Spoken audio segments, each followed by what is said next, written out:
Violence, violence, violence. I don't like it. I avoid, but violence likes me. I can't avoid. की शुरुआत में हमें 2018 का present time दिखाया जाता है और साथ ही ये बताया जाता है कि आनंद एंगल की जिन्होंने एल्डोराडो नाम की किताब बनाई थी जिसके अंदर KGF यानी कि कोलार गोल्ड फील्ड के बारे में सब कुछ लिखा था और साथ ही ये कहानी एक न्यूज चैनल पर मिस हेगड़े को सुनाई थी। अचानक उन्हें ब्रेन हेमरेज हो जाता है और वो मरने की कगार तक पहुंच जाते हैं, जिसके बाद वो न्यूज चैनल और साथ ही वहाँ के लोग उन्हें देखने के लिए हॉस्पिटल में आते हैं। वहाँ पर उनकी मुलाकात उनके बेटे विजेंद्र एंगल की से होती है जिसे प्ले कर रहे हैं none other then Prakash Jha. News reporters की पूछताछ करने पर विजेंद्र जी ये बताते हैं कि उनके पिता ने एल्डोराडो की सिर्फ आधी कहानी ही बताई थी, इसका चैप्टर 2 अभी बाकी है। और क्योंकि अब गवर्नमेंट ने उस बुक की सारी कॉपीज को जला दिया था, साथ ही न्यूज चैनल वालों के पास में जो किताब थी वो भी आधी से ज्यादा जली हुई थी, इसीलिए उन सभी के लिए बाकी की कहानी जानना करीब नामुमकिन सा लग रहा था। इसीलिए विजेंद्र एंगल की उन सभी को एल्डोराडो की बची हुई कहानी सुनाने का फैसला करता है, क्योंकि उसके पिता आनंद एंगल की ने उस किताब के पीछे अपनी पूरी जिंदगी दांव पर लगा दी थी और वो नहीं चाहते थे कि उनकी ये कहानी अधूरी रह जाए। इसीलिए उनके आखिरी समय में ये जिम्मेदारी अपने सर पर ली। मगर प्रॉब्लमेटिक बात ये थी कि उन्हें भी ये कहानी पूरी तरीके से याद नहीं थी, इसलिए वो बाकी सभी न्यूज चैनल वालों को अपने साथ लेकर अपने ही पिता की लाइब्रेरी में पहुंचते हैं और काफी तलाश करने के बाद में उन्हें उस बुक का चैप्टर 2 मिलता है। और इसी के साथ इस मूवी की एक्चुअल स्टोरी स्टार्ट होती है, जहां पर हम व्यूअर्स को ये पता चलता है कि KGF में जब रॉकी ने गरुड़ा को मारा तब वहां के करीब 20,000 से ज्यादा लोग रॉकी के साथ मिल गए, क्योंकि वो पहले ही उन सभी का दिल जीत चुका था और एक तरीके से आज उनका मसीहा बनकर उनके सामने खड़ा था। इसीलिए उन लोगों ने वहां पर मौजूद सभी गार्ड्स को मार दिया और उसे अपना नया सुल्तान बना दिया। दूसरी तरफ KGF के पार्टनर्स को सिर्फ यही बात पता चली थी कि गरुड़ा जान से मारा गया है और उन्हें यह लग रहा था कि अब गरुड़ा के बाद उसका छोटा भाई विराट KGF का नया सुल्तान बनेगा। इसलिए अगले दिन एंड्रयू, राजेंद्र देसाई, गुरु पांड्यन और कमल सभी पार्टनर्स मिलकर विराट का राज्याभिषेक देखने के लिए आते हैं, जहां पर एंट्री होती है इस कहानी के lead character none other than Rocky की, जहां पर काफी सारे ढोल ताशों के बीच में उड़ता हेलीकॉप्टर उस प्लेस पर लैंड करता है और निकल कर आता है रॉकी।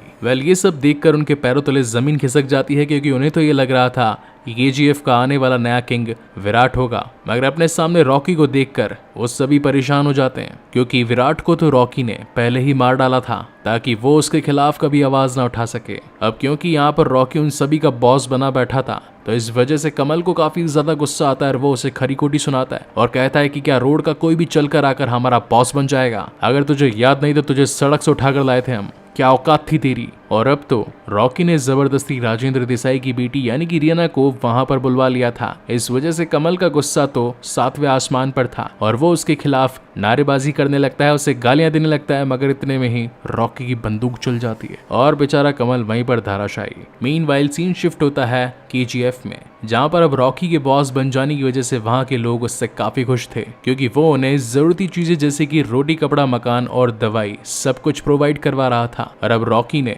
वहां पर पुराने गार्ड्स को हटवाकर वहीं के कुछ दमदार लोगों को न्यू गार्ड्स की पोजीशन दे दी थी। लेकिन यहाँ पर एक छोटी सी दिक्कत थी कि उनमें से किसी को भी गन चलाना प्रॉपरली नहीं आता था। इसीलिए रॉकी ने गरुड़ा के पुराने कमांडर वानरम को अभी तक जिंदा रखा था ताकि वो उसकी मदद से नए गार्ड्स को ट्रेन कर सके। पहले तो वानरम रॉकी के खिलाफ था, मगर बाद में जब उसी की जान पर बन आती है तो वो रॉकी का साथ देने के लिए तैयार हो जाता है, जहाँ पर वो सभी नए लड़कों को बंदूक पकड़ना और उसे चलाना दोनों ही ठीक तरीके से सिखाना चालू कर देता है और साथ ही वहाँ की सिक्योरिटी का जिम्मा भी अब खुद ही उठाता है। इसके बाद अगेन रॉकी अपने सभी पार्टनर्स को इकट्ठा करके उन्हें ये बताता है कि KGF में सिर्फ एक ही गोल्ड माइन नहीं है, 8 और मौजूद है, यानी कि टोटल 9 गोल्ड माइंस, जिन्हें सूर्यवर्धन और गरुड़ा ने अब तक बंद रखा था, क्योंकि वो एक एक करके उन सभी गोल्ड माइन से धीरे धीरे करके सोना निकालना चाहते थे और सालों साल इस काम को चलाना चाहते थे। मगर मैंने सिर्फ 2 सालों में वहां से सारा सोना निकालने की प्लानिंग लगाई है और यही रीजन था कि वो वहां के वर्कर्स के साथ मिलकर खुद भी दिन रात उन्हीं के साथ काम करता था और अब धीरे धीरे करके उसने अपने बिजनेस को काफी बड़ा बना लिया था।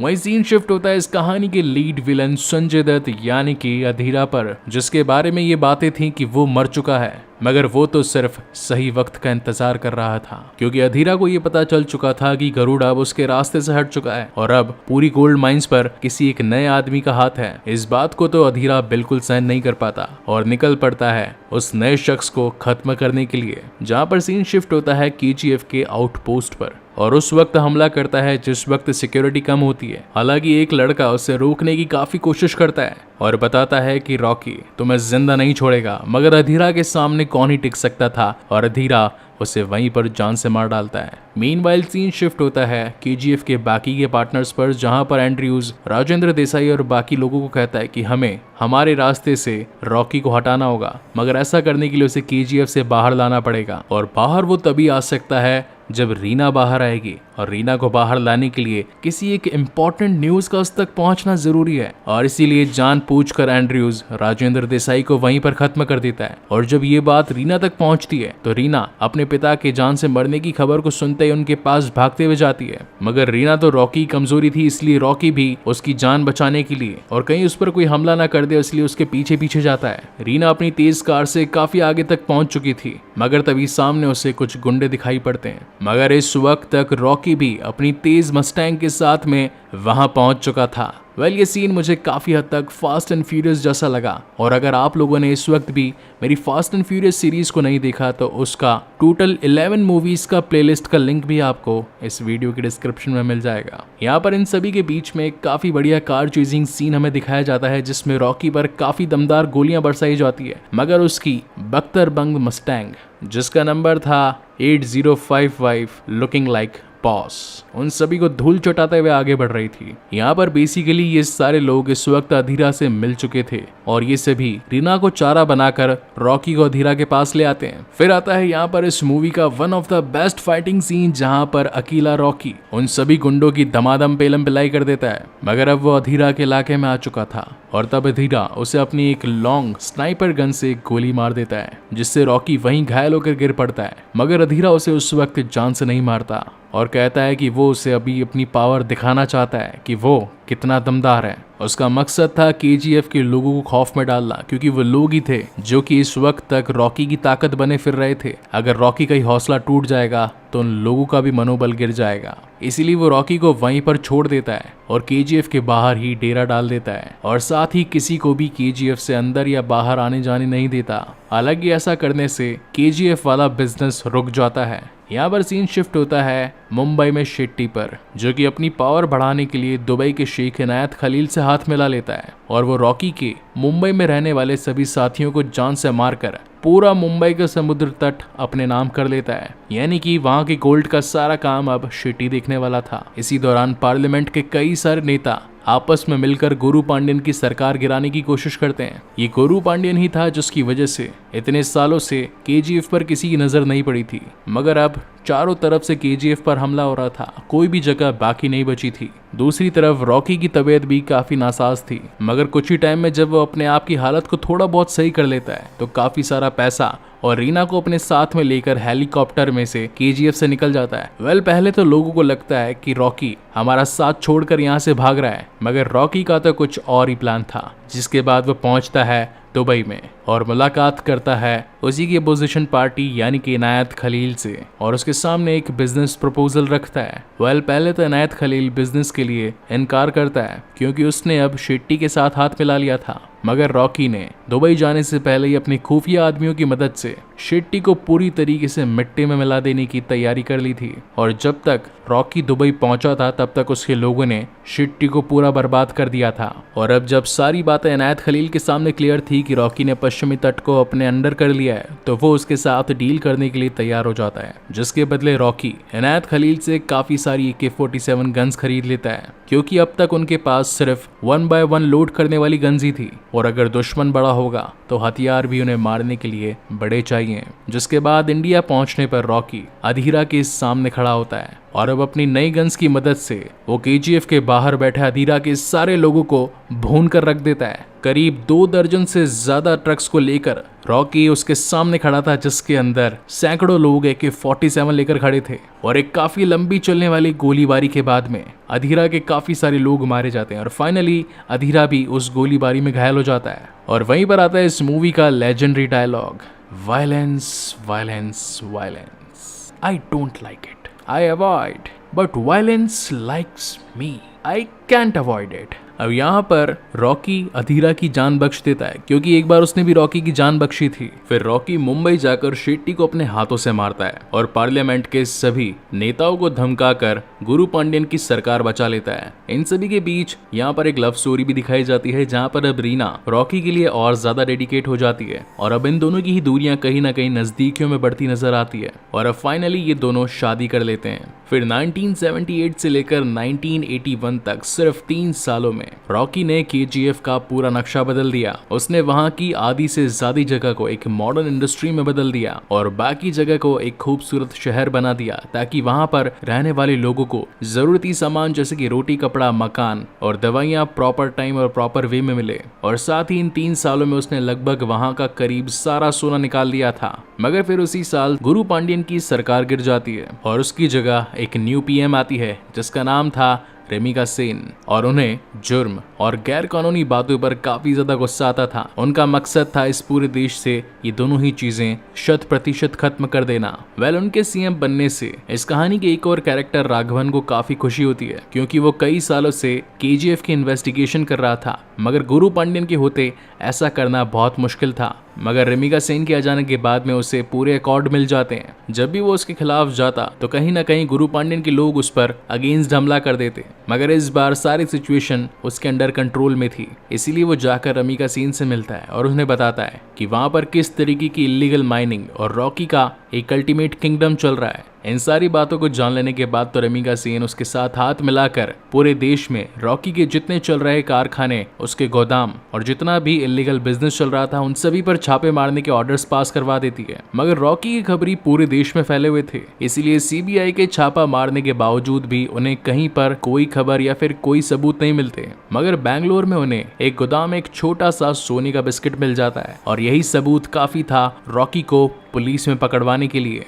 वैसे तो ये कोई बहुत ज्यादा बड़ी प्रॉब्लम नहीं थी, मगर जब रॉकी को पता चला कि उसका एक सोने का बिस्किट गायब है तो वो उस गोल्ड बिस्किट को लेने के लिए उसी पुलिस स्टेशन पहुंच जाता है। वहां के पुलिस वालों को रवैया कुछ ठीक नहीं था, मगर रॉकी के खौफ को देखते हुए वो पुलिस वाला उसे वो बिस्किट दे देता है। मगर इस वक्त भी रॉकी का गुस्सा शांत नहीं हुआ था और उसने कुछ ही टाइम पहले कुछ गन्स खरीदी थी, जिसमें एक थी बड़ी माँ, जिसके चिल्लाने पर सब शांत हो जाया करते थे, और अब बारी थी उन सभी के सामने बड़ी माँ को लाने की। और फिर आता है इस मूवी का one of the legendary scene, जहां पर धड़ धड़ धड़ धड़ करके रॉकी उस पूरे पुलिस स्टेशन को शमशान घाट में बदल देता है और उस जलती मशीन गन की नॉब से अपने सिगरेट जलाता है। That is called attitude. Well, ऐसा एटीट्यूड किस किस में है मुझे कमेंट सेक्शन में जरूर बताइएगा। क्या पता आप ही में से कोई अगला रॉकी निकले। हालांकि उसके आतंक से हर कोई डर चुका था, मगर फिर भी कोई उसके खिलाफ नहीं जाना चाहता था, इसलिए ये बात न्यूज रिपोर्टर्स और देश के लोगों तक नहीं पहुंची। मगर इसी बीच आनंद इंगल की नाम का एक शख्स उसके खिलाफ हो जाता है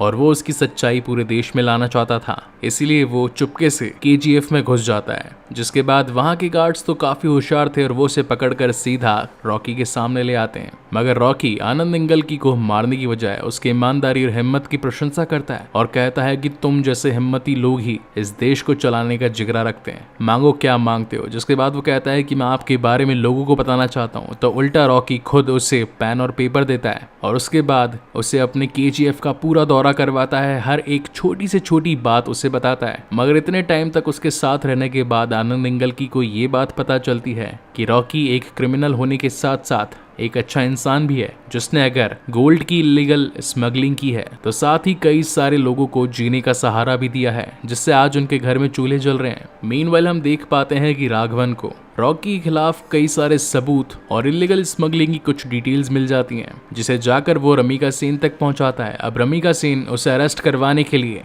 अपनी पूरी फोर्स उस तक भेज देती है। मगर जब रॉकी को इसकी खबर मिलती है तो वो उल्टा खुद ही उसके पास पहुंच जाता है और अपने खिलाफ सारे सबूत उन्हें दे देता है। मगर इसके बावजूद भी वहां पर खड़े होते हुए भी उसे कोई अरेस्ट नहीं कर पाता, क्योंकि रॉकी ने अपने ब्लैक मनी को इस तरीके से मैनेज किया था कि वहां के काफी सारे पार्टी मेंबर्स को भी वो पैसा जाता था, और अगर वो गिरफ्तार हुआ इसका मतलब वो पार्टी मेंबर्स भी गिरफ्तार होते। इसी वजह से कोई भी उसका बाल तक बांका नहीं कर पाता। मगर ये सब कुछ देखकर तो रेमिका सेन का गुस्सा 7वें आसमान पर पहुंच जाता है और अब उसे पकड़ने की तलब उनके मन में और पहले से ज्यादा बढ़ जाती है। जिसके बाद रॉकी अपने सबसे बड़े प्लान को अंजाम देता है। वो केजीएफ से निकला सोना बेचना ही बंद कर देता है, जिससे कि पूरे देश के अंदर मंदी शुरू हो जाती है। वहीं वो सारा सोना माइनिंग करके सिर्फ और सिर्फ खुद के पास ही रखने लगता है। अब देखा जाए तो ब्लैक मार्केट में हर जगह हड़कंप मचा था, हर कोई बस रॉकी के खिलाफ हो चुका था। मगर ये सब कुछ वो पीएम के पकड़े जाने के डर से नहीं कर रहा था, बल्कि इसके पीछे कोई और रीजन था। तो वहां पर उसके करीबी लोग आकर उससे पूछते हैं कि रॉकी आखिर ये सब करने के पीछे रीजन क्या है। तो रॉकी बताता है कि उसका बाप एक शराबी था जिसने उसकी माँ का कभी ख्याल ही नहीं रखा। उसे कोई तकलीफ थी या कोई चीज की जरूरत थी तभी भी वो उसके पास नहीं था। इसी वजह से उसकी माँ अपने पति से अलग हो गई और उसने अपनी जिंदगी बहुत मेहनत करते हुए गुजर बसर करी और कम उम्र में इतनी सारी तकलीफें झेलने की वजह से उसकी माँ कम उम्र में ही चल बसी। मगर मरने से पहले उसने अपने बेटे से वादा लिया था कि वो इस दुनिया का सबसे अमीर आदमी बनेगा और गरीबों की मदद करेगा। इसीलिए रॉकी इस पूरे देश का सोना जमा कर रहा था। अब क्योंकि जीते जीते उसके पिता ने उसकी माँ का कभी ध्यान नहीं रखा, इसलिए उसने अपनी माँ के कॉफिन और साथ ही अपने बाप को ही केजीएफ बुलवा दिया और उसे एक काम दिया कि इस पर जमी धूल को तुझे हटाते रहना होगा। जो चाहिए वो मिलेगा, दारू पैसा सब कुछ मिलेगा, मगर इस पर कभी धूल नहीं होनी चाहिए। इसकी हर बार सफाई रखनी और इस पर फूल होने चाहिए। वहीं दूसरी तरफ अधीरा अपनी इतनी बड़ी हार से काफी ज्यादा गुस्सा था और वो काफी समय से केजीएफ में अगेन घुसने और रॉकी को जान से मारने की प्लानिंग कर रहा था।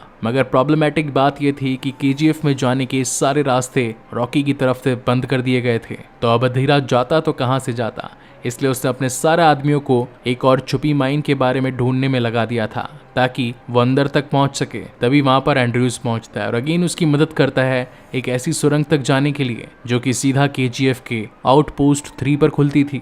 जिसके बाद तो अधीरा अपनी पूरी टीम के साथ उस सुरंग को खुदवाने में लग जाता है। सोने के इतने बड़े बिजनेस को रोक देने की वजह से इनायत खलील भी काफी ज्यादा नाराज था, इसलिए वो अपने काफी सारे सैनिक अधीरा के पास भेज देता है ताकि वो रॉकी को उसके रास्ते से हटा दे। वहीं पर सीन शिफ्ट होता है रॉकी की तरफ, जो कि इस वक्त अपने मील में आया होता है अपने काम को चेक करने के लिए। तभी अचानक रीना वहां पर आती है और कहती है कि आज मुझे कुछ अच्छा नहीं लग रहा, आप प्लीज घर चलिए। यहाँ पर वो ये बताना चाहती थी कि वो प्रेग्नेंट है और वो रॉकी के बच्चे की माँ बनने वाली है। मगर उसी वक्त वहां पर अधीरा अपने लोगों के साथ पहुंच जाता है और देखते ही देखते वहां पर एक बैटलफील्ड बन जाता है। हर कोई जंग पर उतारू था। अधीरा के लोग रॉकी के लोगों को जान से मार रहे थे तो कई बार रॉकी के लोग उन पर गोलियां बरसा रहे थे। इसी बीच एंड्रयूज भी वहां पर पहुंच जाता है और अपने लोगों के साथ वहां के गार्ड्स को गोलियां मार देता है। जिसके बाद बारी थी कहानी के मेन विलन के आने की, यानी कि अधीरा, जिसके पास थी एक स्पेशल स्नाइपर और उसका निशाना था रॉकी। मगर अपने प्यार को ना कुर्बान होता देख रीना बीच में कूद पड़ती है और वो गोली उसे लग जाती है। ये देखकर तो मानो रॉकी के पैरों तले जमीन खिसक जाती है। वो कुछ सोच समझ नहीं पाता कि ये सब कुछ क्या हो गया और अब तो तूफान आने वाला था। जिसके बाद अधीरा और रॉकी के बीच में एक बहुत ही शानदार फाइट हमें दिखाई जाती है। 15 मिनट से ऊपर चलने वाली फाइट को मैं ज्यादा एक्सप्लेन तो नहीं करूंगा क्योंकि ये फाइट मैं चाहता हूं कि आप लोग खुद मूवी में देखकर एंजॉय करें। अभी तक 90% से ज्यादा लोगों ने ये मूवी देख ली होगी, तो कमेंट सेक्शन में मुझे जरूर बताइएगा कि ये फाइट आप लोगों को कैसी लगी। हालांकि फाइनल कंक्लूजन ये निकलता है कि रॉकी अधीरा को जान से मार डालता है, मगर इस वक्त भी रॉकी के मन में ये सवाल था कि आखिर वो लोग केजीएफ तक आए कैसे। और फिर उसे क्लिक होता है कि आखिर इन सब के पीछे किसका हाथ हो सकता है। जिसके बाद वो सीधा पहुंचता है पार्लियामेंट, पूरी तरीके से खून में सना हुआ, हाथ में बंदूक लेकर, और उसकी नजरों के सामने थी रमिका सेन और वो बंदूक उठाता है और गोलियां मार देता है, मगर रमिका सेन को नहीं बल्कि गुरु पांडियन को, क्योंकि इन सब के पीछे गुरु पांडियन ही था। उसी ने ही एंड्रयूज को बोलकर सबसे पहले उस सुरंग का पता अधीरा तक पहुंचवाया। यहाँ तक कि जब सूर्यवर्धन की तबीयत खराब थी तो गुरु पांडियन ने ही उसे मौत का रास्ता दिखाया और गरुड़ा को नया गोल्ड किंग बना दिया। और फिर जब गरुड़ा के सामने उसकी नहीं चली तो रॉकी को भी उसी ने ही ढूंढा और फिर जानबूझकर खुद की सरकार खुद से गिरवा कर रमिका सेन को